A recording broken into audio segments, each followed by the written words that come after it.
सोचो रात का वक्त है, तुम खुले आसमान के नीचे खड़े हो, ऊपर लाखों सितारे चमक रहे हैं। सब कुछ शांत लग रहा है, पर सच ये है कि यूनिवर्स शांत नहीं है।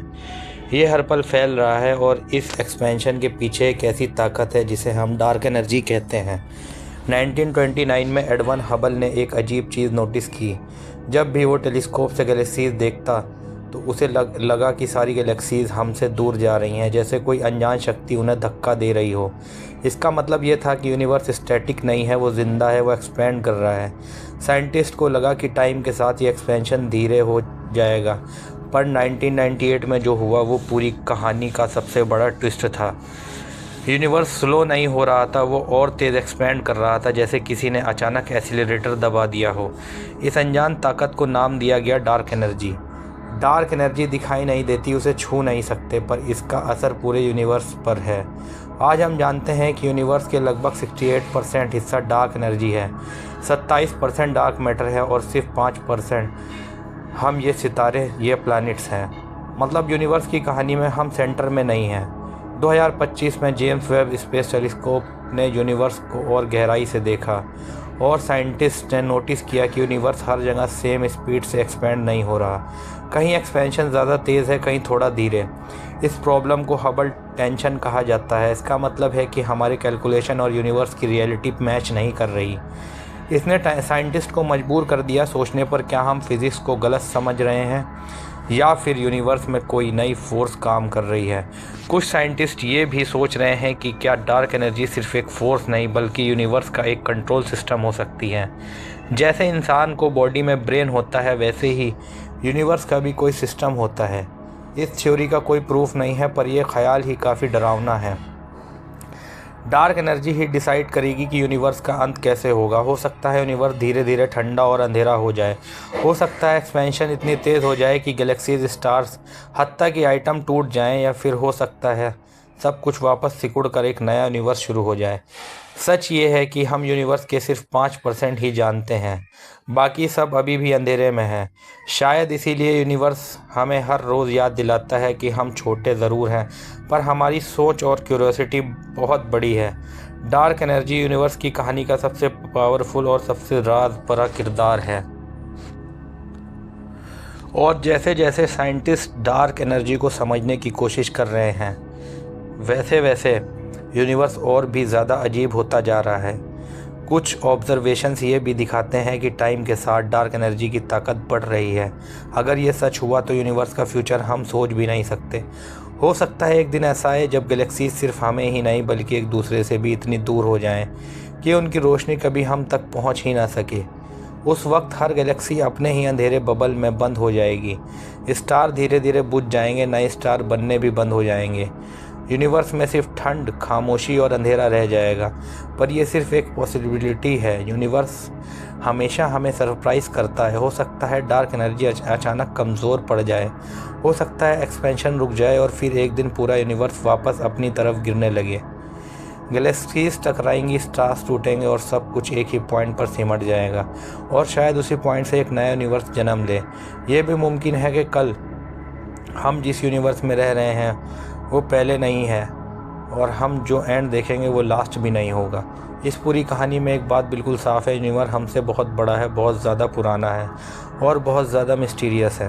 हम अपनी ज़िंदगी में जो प्रॉब्लम सोचते हैं यूनिवर्स के स्केल पर एक पल भी नहीं होती। फिर भी इंसान होने के नाते हम सवाल पूछते रहते हैं। हम टेलीस्कोप बनाते हैं, हम इक्वेशन लिखते हैं, हम अंधेरे को समझने की कोशिश करते हैं। शायद इसी क्यूरियोसिटी की वजह से आज हम यहाँ तक पहुँचे हैं, और शायद इसी क्यूरियोसिटी की वजह से एक दिन हम डार्क एनर्जी का राज भी जान लेंगे, या फिर डार्क एनर्जी हमेशा के लिए उन राजों में से एक रहेगी जो यूनिवर्स ने हमसे छुपा कर रखा है।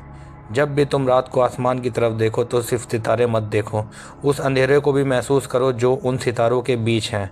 हो सकता है उसी अंधेरे में डार्क एनर्जी छुपी हो सकता है उसी अंधेरे में पूरे यूनिवर्स की किस्मत लिखी हो। और जब हम डार्क एनर्जी के बारे में और गहरा सोचते हैं तो एक और सवाल सामने आता है, क्या डार्क एनर्जी हमेशा से यूनिवर्स में थी या फिर ये बाद में पैदा हुई। कुछ साइंटिस्ट मानते हैं कि बिग बैंग के वक्त डार्क एनर्जी बहुत कम थी, पर जैसे जैसे यूनिवर्स बड़ा होता गया धीरे धीरे ज़्यादा प्रभावशाली होती चली गई। जैसे किसी कहानी का किरदार जो शुरू में साइड में खड़ा हो पर आखिरी चैप्टर में सबसे ज़्यादा पावरफुल बन जाए। इसी वजह से आज डार्क एनर्जी ग्रेविटी पर भारी पड़ रही है। ग्रेविटी जो चीज़ों को जोड़ने की कोशिश करती है, डार्क एनर्जी उन्हें अलग कर रही है। ये एक ऐसी लड़ाई है जो हमेशा से चल रही है। एक तरफ ग्रेविटी जो कहती है साथ रहो, दूसरी तरफ डार्क एनर्जी जो कहती है दूर जाओ, और अब तक जीत डार्क एनर्जी की होती दिख रही है। इसी लड़ाई के बीच हमारी गैलेक्सी मिल्की वे और उनके अंदर हम जैसे छोटे से लोग अपनी ज़िंदगी जी रहे हैं। हो सकता है हम इस कॉस्मिक बैटल का सिर्फ एक छोटा सा साइड इफ़ेक्ट हो, पर फिर भी हम ही वो प्रजाति हैं जो इस लड़ाई के बारे में सोच सकती हैं। हम ही पूछ सकते हैं कि यूनिवर्स आखिर चाहता क्या है। शायद यूनिवर्स का कोई इरादा नहीं, शायद सब कुछ फिज़िक्स के रूल के हिसाब से हो रहा हो, या फिर शायद हम कुछ ऐसा मिस कर रहे हैं जो हमारे साइंस के बाहर है। आज हम डार्क एनर्जी को नंबर्स और इक्वेशन में लिखते हैं, पर हो सकता है कल ये सिर्फ एक फार्मूला ना रहे। हो सकता है यूनिवर्स की सबसे बड़ी कहानी निकले, और जब वो कहानी पूरी समझ आएगी शायद हमें ये भी समझ आ जाए कि हम कौन हैं, यहाँ क्यों हैं और कहाँ जा रहे हैं। तब तक डार्क एनर्जी एक सवाल बनकर हमारे सामने खड़ी रहेगी, एक ऐसा सवाल जिसका जवाब पूरे यूनिवर्स के फ्यूचर को बदल सकता है। और जैसे जैसे ये सवाल गहरा होता जाता है वैसे वैसे हम खुद को भी नई नज़र से देखने लगते हैं। क्या हम सिर्फ इस यूनिवर्स में मुसाफिर हैं या फिर इस कहानी का एक छोटा सा हिस्सा। हर रात जो आसमान हम देखते हैं वो सिर्फ खूबसूरत नहीं बल्कि एक खुला हुआ सवाल है, एक ऐसा सवाल जो हर सितारे के साथ हमसे पूछ रहा है। कुछ साइंटिस्ट मानते हैं कि डार्क एनर्जी शायद कांस्टेंट नहीं है, हो सकता है धीरे धीरे बदल रही हो। अगर ऐसा है तो हो सकता है यूनिवर्स का फ्यूचर अभी लिखा ही ना गया हो सकता है आने वाले कल में डार्क एनर्जी अपनी ताकत खो दे और ग्रेविटी फिर से कंट्रोल संभाल ले, और तब जो चीज़ें आज हमसे दूर जा रही हैं वो वापस आने लगें।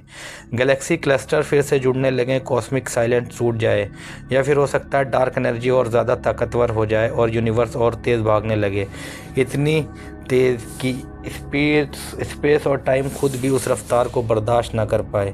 इसलिए जब हम डार्क एनर्जी की बात करते हैं तो हम सिर्फ स्पेस की बात नहीं कर रहे होते, हम टाइम, फ्यूचर और अपनी एग्जिस्टेंस की बात कर रहे होते हैं।